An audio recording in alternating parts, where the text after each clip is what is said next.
காஞ்சியிலே ஒரு புத்தன் பிறந்தான், கொண்ட கருணையினால் எங்கள் நெஞ்சில் நிறைந்தான்.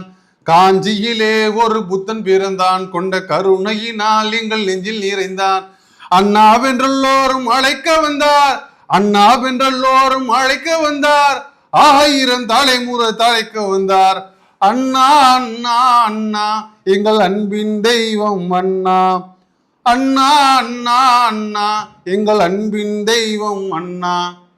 அப்பேற்பட்ட அண்ணாவை ஒரு லொடக்கு பாண்டி, ஒரு தலைமுறையின் ஒரு பிதாமகனை, தமிழ்நாட்டின் பிதாமகனை ஒரு லொடக்கு பாண்டி விமர்சனம் பண்ணிருக்கு. ஒரு தரித்திரம் பிடிச்ச மூதேவி, ஒரு ஒரு வாயில் அசிங்கமா வருது எனக்கு. தமிழ்நாட்டின் பிதாமகன் அண்ணாவை இதுவரைக்கும் யாரும் ஒரு ஒரு பழி சொல் கூட வாங்காதவர் பேரறிஞர் அண்ணா. அவர் அரசியல் காலத்தில் நம்மளுக்கு நிறைய மாறுபாடு இருந்திருக்கும், நிறைய பேசியிருப்பாங்க. அவர் பேசினா கூட கவிதையாக தான் பேசுவார், பேசினா கூட எதுக்கு கம்முனையாக தான் பேசுவார். தலைகள் புரட்சியை மாற்றியவர், தலைகள் புரட்சியை செய்தவர் தமிழ்நாட்டில் பேரறிஞர் அண்ணா. அப்பேற்பட்ட அண்ணாவை ஒரு லூசு உட்காந்து ஒரு இன்டர்வியூவில் அசிங்கமாக பேசுது. அதை யாருக்கும் போய் சேரலையா, யாரும் அவர் மேலே நடவடிக்கை எடுக்கலையே சட்ட ரீதியா. ஏன்னா வாய்க்கு வந்ததை பேசுறாப்புல, இறந்தவர்களை பேசுவது ரொம்ப அதுவே முதல்ல தப்பான. கேட்டா அவன் பேர் என்னன்னு கேட்டா தமிழா பாண்டியன் பூண்டியங்கிறான். இவனுக்கெல்லாம் தமிழன் பேர் வைக்கிறதுக்கு முதல்ல இவனுக்கெல்லாம் தகுதி இருக்கான்றது தெரியாது. இல்ல அவன் ஏதோ பத்திரிக்கை வேலை பார்த்திருப்பான் ஒரு ஆளு, சரியான லூசு. அதாவது அண்ணாங்கிறவர் சாதாரண ஆளு கிடையாது. அவருக்கு பின்னாடி இன்னைக்கு தமிழ்நாடே அவரு தான். ஒரு வாட்டி இவரு சொன்னாப்புல, சொல்ல போனா தமிழ்நாடே அவர்தான். ஏன்னா இதுக்கு மദ്രാஸ் மாகாணம்ன்ற பேர் இருந்ததை தமிழ்நாடுன்னு மாத்தி, எங்க நார்த் இந்தியால எல்லாம் நான் ரொம்ப சின்ன பிள்ளையா இருக்கும்போது மദ്രാசின்னு தான் சொல்லுவாங்க. இன்னைக்கு தான் தமிழ் வாழான்னு சொல்ல ஆரம்பிச்சிருக்காங்க. முன்னாடி எல்லாமே மദ്രാசி கிண்டல் பண்ணுவாங்க. இப்போ பம்பை அப்படின்னு சொல்லும்போது பாம்பே, மெட்ராஸ் மேட் அப்படிம்பாங்க, மேட் பீப்பிள் மெட்ராசி அப்படின்னு சொல்லிட்டு கிண்டல் பண்ணுவாங்க. இந்த மாதிரி இருந்ததை தமிழ்நாடுன்னு அவ்வளோ ஒரு அழகான ஒரு பேரை சூட்டி இன்னைக்கு நம்மளெல்லாம் தமிழன்னு சொல்ற அளவுக்கு இப்போ இல்லை. இருந்தாலும் இது வரைக்கும் நம்ம ஒரு தலை நிமிர்ந்து நின்று ஒரு மீட்டிங்ல சொன்னாப்புல, நான் தான் தமிழ்நாடு தான் விஜய் அப்படின்னு சொன்னாப்புல. இல்ல அது அம்புட்டும் போய். தமிழ்நாடுனா அண்ணானா தமிழ்நாடு, அதான் உண்மை. அவரு கொண்டு வந்த அவரு மாற்றிய தமிழ்நாடு தான் இந்த முற்போக்கான தமிழ்நாடு. முற்போக்கு நோக்கி வந்திருக்கிற தமிழ்நாடு. பிற்போக்குத்தனங்கள் இருக்குது, ஆனால் கொஞ்சமாவது நம்ம இங்க வந்திருக்கிறோம் அப்படின்னா அதுக்கு அண்ணா போட்ட விதையும் அண்ணா போட்ட அந்த அச்சணியும் தான் காரணம். அப்பேற்பட்ட அண்ணாவை ஒரு ஒரு ஒரு ஒரு ரெண்டு உட்காந்துக்கிட்டு பேசுது. அப்படிதான் பேச முடியும். இவனுங்களுக்கெல்லாம் என்னால மரியாதை கொடுக்க முடியாது. ரெண்டு பேசிட்டு இருக்கு. அதுல என்ன சொல்றான்னா, அப்பா இல்லாத அப்பா யாருன்னு தெரியாத முதலமைச்சரா ஆக போறாருன்னு சொல்லிட்டு காங்கிரஸ்காரனுங்க போஸ்டர் வச்சிருக்கானுங்க. இவர் சிஎம் ஆறதுக்கு முன்னாடியே. அப்போ அவர்கிட்ட கேட்டோடனே, உங்களுக்கு உங்க அப்பா யாருன்னு தெரியாதாம அப்படின்னு. ஏன்னா அப்பா இல்லையான்னு சொன்னா, ஆமா அதுக்கு என்ன பண்றது, அப்போ பட்டர் மாஸ் லைட்டை கொண்டு போய் வீடியோ உட்காந்து படிக்கட்டும், போஸ்டர் ஒட்டின இடத்துல தான் வீடியோ உட்காந்து படிக்கட்டும்னு. ஏன்னா அந்த மாதிரி ஒரு பண்பு உள்ளவரால் மட்டும்தான் தலைவனா வர முடியும். நீ என்ன தூற்றினாலும், நீ என்னை பத்தி என்ன பேசினாலும் நான் அதை ப்ரொவோக் ஆகாம நான் அதை கடந்து போகணும், அதை நான் ஏற்றுக்கொள்ள பழகிக்கணுன்றதான் ஒரு தலைவனுடைய தகுதி, முதல் தகுதியே. அந்த தகுதியில் அவர் இருந்திருக்காரு. நீ என்ன வேணா சொல்லிட்டு போ. ஏடா அவர் பேரே CN அண்ணாதுரை, அவங்க அப்பா பேரு நடராஜன் முதலியார், ஒரு நெசவாளர், அம்மா கோவிலில் வேலை செஞ்சுருக்காங்க. இவ்வளோ இது விக்கிபீடியாலே இருக்கு அவரை பற்றின டீட்டெயில்ஸு. அப்பா பேரு தெரியாத, அப்பா யாருன்னு தெரியாதவர் அண்ணாதுரைன்னு சொல்லி இப்போ கேவலப்படுத்துறா. இதை கொண்டு அடிக்கிறது. 1909 அவர் பிறந்திருக்காருமா. இன்னைக்கு அவர் உயிரோடு இருந்தாருன்னா அவருக்கு வயசு 107 இல்லம்மா, 117 வயசு அவருக்கு. இன்னைக்கு அவர் ஒரு 5 தலைமுறை 6 தலைமுறை கடந்து இருக்கக்கூடிய வயசு அவருக்கு. நீ இன்னைக்கு ஒரு டிவி டிபேட்ல உட்காந்து ஒரு 5000 ஒரு யூடியூப்ல பேசுற, நீ என்னவா நீ பேசுற? அவரு இன்னொரு விஷயம் விளக்கமே நம்ம கொடுக்க கூடாது. ஆனா இது என்ன ஆகுதுன்னா, இந்த விளக்கமே கொடுக்க கூடாது. இல்ல நான் என்ன கேக்குறேன், அண்ணா எவ்வளவு பெரிய ஆளு, அவர் இயக்கம் எவ்வளவு இருக்குது, நீ கட்சிகள் மொத்த தமிழ்நாடு இன்னைக்கு அவரு தான். இது யாரு கண்ணுக்கும் போகல என்னன்னு தெரியல. நிச்சயமா சட்ட நடவடிக்கை எடுக்கணும், அவருக்கு தக்க பாடம் நம்ம புகட்டணும். ஏன்னா அவருக்கு அவ்வளவு பெரிய இன்ஸ்டிடியூஷன் இருக்கு தமிழ்நாடு. நீ யாரு? தமிழா பாண்டியங்கவர் யாரு? எந்த அடையாளம் இல்ல தற்கூரி. நீ அண்ணாவை பேசலாமா? எந்த அடிப்படையில அண்ணாவை பேசுற? உனக்கு யாராவது கேட்க முடியுமா? உன்னை இப்ப திருப்பி கேள்வி கேட்டா, கேஸ் போட்டா என்ன அவரு வந்து ஒரு ஒரு அவ்வளவு பெரிய பேரறிஞர்னால ஈஸியா நீ கேள்வி, நீ யாரா? அவருக்கு ஒரு ஏக்கம் இருக்குது, அவர் அவ்வளவு பொது வெளியில பேசியிருக்கிறாரு, அவ்வளவு மாற்றங்களை நிகழ்த்திருக்கிறாரு. அவரை வந்து நீ கேள்வி கேட்கறீல? அவருக்கு பின்னாடி திமுகன்னு ஏக்கம் இருக்குது. அவர் திராவிடம் பேசினாரு, திராவிட நாடு பேசினாரு அப்படின்னு அடையாளம் வச்சிருந்த அண்ணாவை நீ கேள்வி கேட்கிற. நீ யாரு? நீ எந்த அடையாளத்துல வந்து கேள்வி கேட்கிற? உன்னை நான் எப்படி திருப்பி கேட்கறது? அடையாளம் இல்ல. அவன் என்ன சொல்றான்னா, இந்த மாதிரி ஒரு கேவலமான இதுல இருந்து திராவிட கட்சிகள் ஆரம்பிச்சுது, திராவிட இயக்கங்கள் இந்த மாதிரி ஒரு கேவலமான மைண்ட் செட்ல தான் ஆரம்பிச்சுச்சுன்னு நீ சொல்ற. இன்னும் என்ன சொல்றான்னு பாத்தீங்கன்னா, ஒரு காலேஜ் படிக்கும் போது ஒருத்தங்கள லவ் பண்ணாராமா. அவங்க இவரு அது கூட இருக்கிற சொல்லுது, ஆமா ஒரு பல்லெல்லாம் கரையா இருக்கும், அவங்க வந்து ரொம்ப அசிங்கமா, இவன் என்னமோ பெரிய பேரழக அரவிந்த் சாமி மாதிரி இவன் மனசுல நினைப்ப இவன் உட்காந்து பேசுறான், பல்லெல்லாம் கரையா இருக்கும். இவருக்கு பாத்தீங்கன்னா 1930 இவருக்கு கல்யாணம் இருக்கு. இவர் காலேஜ் படிச்சுட்டு இருக்கும்போது இவர் கல்யாணம் பண்ணிட்டாரு. அந்த அம்மா வந்து அவங்க வந்து காலேஜ் படிச்சு முடிக்கல போல, இவரும் படிச்சு முடிக்கல, அவங்க ஏதோ படிச்சுட்டு இருந்திருக்காங்க. ரொம்ப சின்ன வயசுலயே அவங்களுக்கு கல்யாணம் ஆயிடுச்சு. இவருக்கு 21 வயசு. ராணின்ற மேர் தான் கல்யாணம் பண்ணிருக்காங்க. இவருக்கு குழந்தை இல்லை, இவர் வளர்த்தது இவங்க அக்கா தான். அவங்க அக்கா பேர பேத்திகளை தான் இவர் ஃபியூச்சர்ல வந்து வளர்த்துக்கிட்டாரு. இதுதான் இவருடைய ஃபேமிலி. இதுல இவன் என்ன சொல்றான், இவர் வந்து 65ல சிஎம் இருந்தார்ல, அப்போ காஞ்சிபுரத்துக்கு போய் 67ல இவர் வந்து என்ன பண்றாரா, டிஎஸ்பியை விட்டு அந்த டீச்சரா இருந்தாங்கல்ல, ஏண்டா அப்ப அவங்களுக்குமே ஒரு 52-53 வயசு இருக்காது. என்னதான் 3 வயசு ஜூனியரா இருந்தாலும் கூட அவங்களுக்கு வயசு ஒரு 52-53 வயசு இருக்கும். அவங்கள கூட்டிட்டு வர சொன்னாரா. அப்புறம் பார்த்தா கொற்ற மழையில ரயில்வே தண்டாளத்துல அவங்க பாடி கிடைச்சிச்சான். பக்கத்து சினிமாவாடா நீ எடுத்துட்டு இருக்கன்னு கேட்கணும்னு தோணுச்சு. ரெண்டாவது, இப்போ போனதே இப்ப இவனுங்களை மாதிரி நம்ம அபத்தமா பேசினா, உன் குடும்பத்துல ஏதாவது உன் பாட்டியோ கொள்ளு பாட்டியோ யாராச்சும் இருந்தாங்கன்னு கேட்டா என்ன பேச தேவையில்ல. அப்ப இந்த மாதிரி ஒரு கதை இவனுங்க கட்டமைக்கிறானுங்கல்ல. இல்ல எங்க இருந்து முதல் தைரியம் வருதுன்னு கேக்குறேன். நான் கேக்குறேன், முதல் முறையாக இந்த மாதிரி பேச்சு நடக்குது. இது வந்து ரொம்ப அதிர்ச்சிக்குள்ளான ஒரு வீடியோ. இது எப்படி தமிழ்நாட்டின் பிதாமகர் அவரு, தமிழ்நாட்டின் தந்தை அவரை போய் ஒருத்தன் உட்காந்து இப்படி பேசுறாங்கிறது யாருக்கு யாருக்கும் போகலையா? நான் கேட்கறது என்னன்னா, நீ யாரு நீ கேள்வி கேட்கறது? அவரை எந்த அடையாளம் இல்ல அவனுக்கு அது பலப்பட்டதான். அது ஒரு பலப்பட்ட அது சொல்லும்.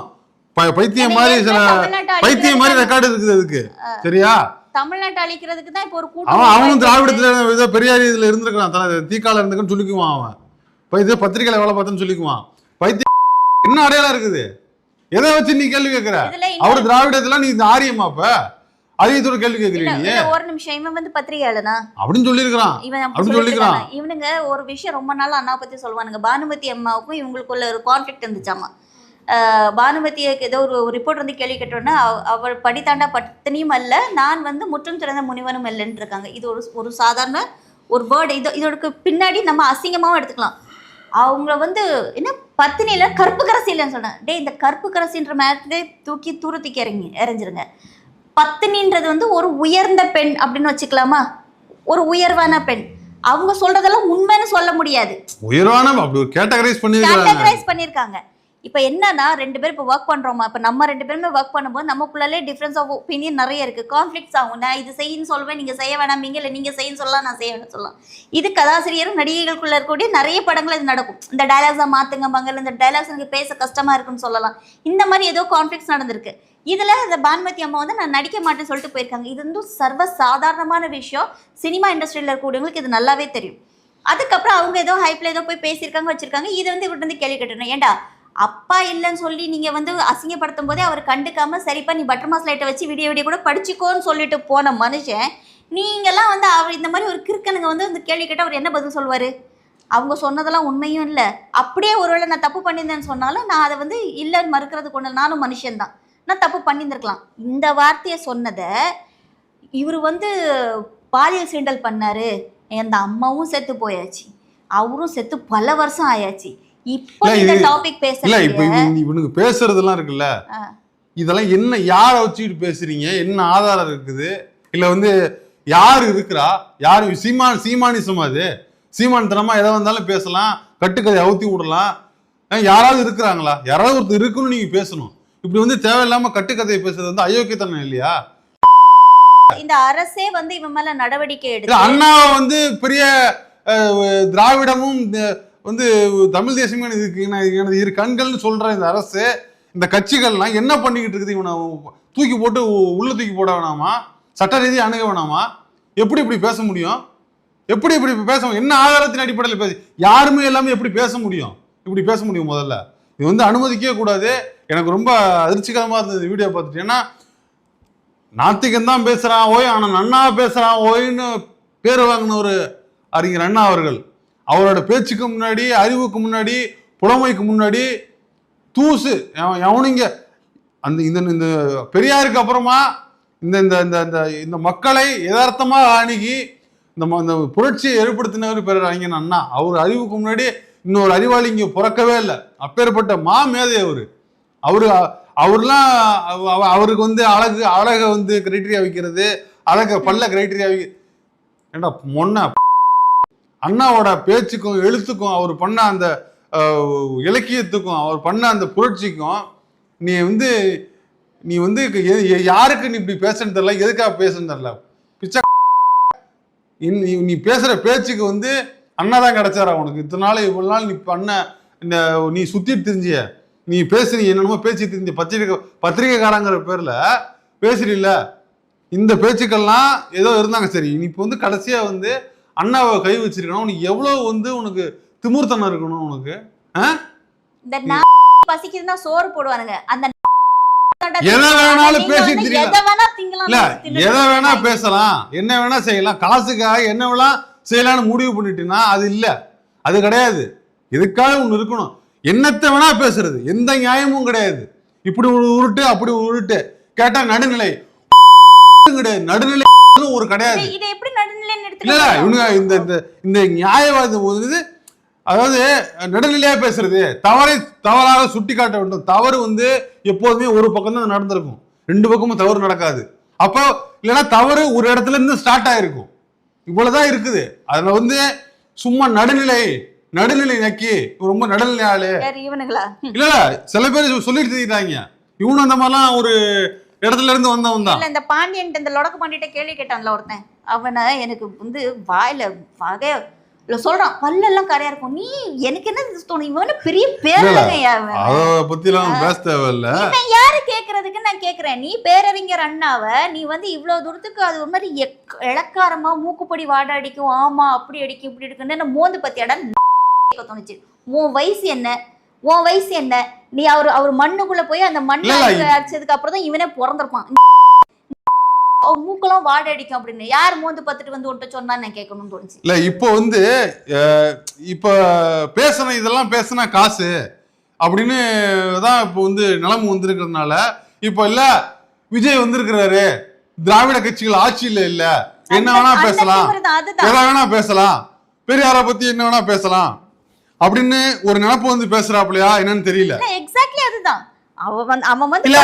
சமூக விரோதிகள் இப்ப கிளம்பி இருக்கிறாங்க இல்ல, வெட்டு குத்து கொலை பாலியல் வல்லுறவு அது இது அவ்வளோ அசிங்கம் நடக்குது. பொண்டாட்டியை குத்தி கொள்றது வந்து பெண்களை வந்து வல்லுறவு செய்யறது. ஏன்னா 6 மாசம் ஹனிமூன் டைம், இந்த அமைச்சரவை மாதிரி இப்பதான் வந்திருக்குது, கொஞ்சம் பொறுமையா இருங்க, கொஞ்சம் டைம் கொடுங்க அப்படின்னு பேசுறதுனால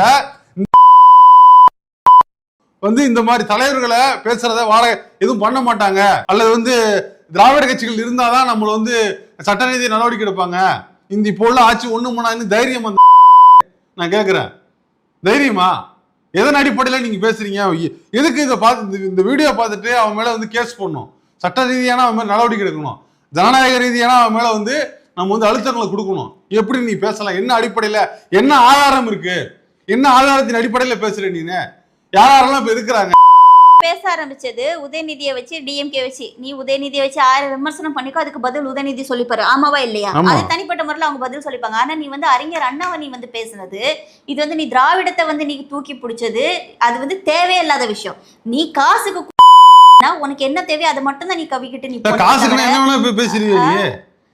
உன் பேக்ரவுண்ட் என்னன்னு தெரியும். அதான் திரும்ப நான் சொல்றேன், எந்த அடையாளம் இல்லாத உன்னை நான் எப்படி பேச முடியும்? என்ன அடிப்படையில் நான் உன்னை திட்டுறது? அவருக்கு அவ்வளவு லெகசி இருக்குது, 75 வருஷம் லெகசி இருக்குது அவருக்கு. ஓகேவா? அவர் வந்து ஒரு ஸ்காலர், அவர் ஒரு புரட்சியாளர். அவரை நீ ஈஸியா வாயில பண்ணது, அவர் மேல கொலைபலி போட்டது, அவரை வந்து இதுக்கு மேல என்ன இவன் யாரு அவர் இந்த அடிப்படையில் பேர் நான் உன்னை என்ன அடிப்படையில் கேள்வி கேட்கறது? நீ யாரா? நீ யாரு? நீ உனக்கு என்ன அடையாளம் இருக்குது? எந்த அடையாளத்தில் நீ பேசுற? சாமானியனா பேசுறியா? சாமானியம் எப்படி பேச முடியும்? நீ சாமானியனா அவர் அடையாளத்தை பேசுற, அப்ப நீ யாரு அப்படிங்கிற கேள்வி தான் நான் கேட்க முடியும் அவன்கிட்ட. திரும்ப திரும்ப அதான் முக்கியம். ஏன்னா அவரோட அடையாளத்தை பேசுறான். அப்ப நீ யாரா கேப்ப? இந்த அடையாளத்தின் அடிப்படை நீ பேசுற. ஏதோ நாத்திகன் ராமசாமி சொன்னாரு என்று நாத்திகன் ராமசாமி லொடக்கப்பட்டி சொல்றான். நாத்திகன் ராமசாமி அப்படிலாம் பேசுறானா?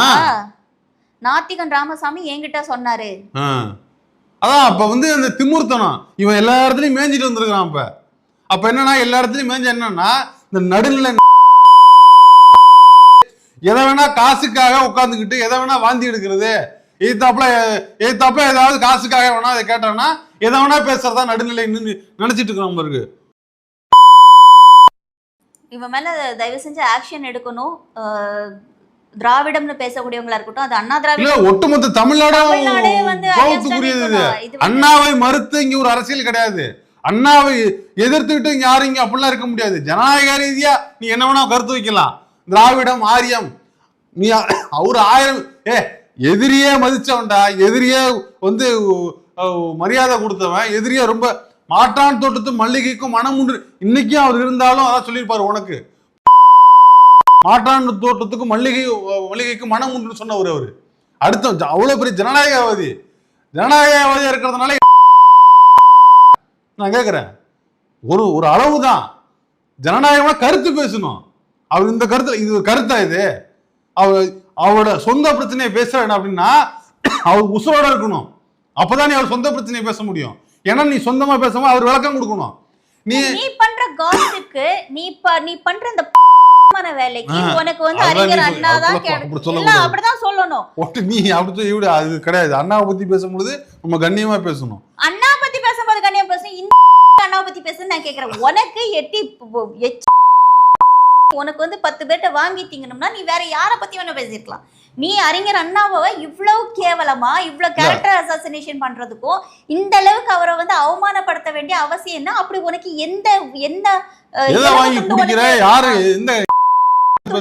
எவன் போட்டான்னு தான் தெரிஞ்சுக்க வேண்டியதா இருக்கு.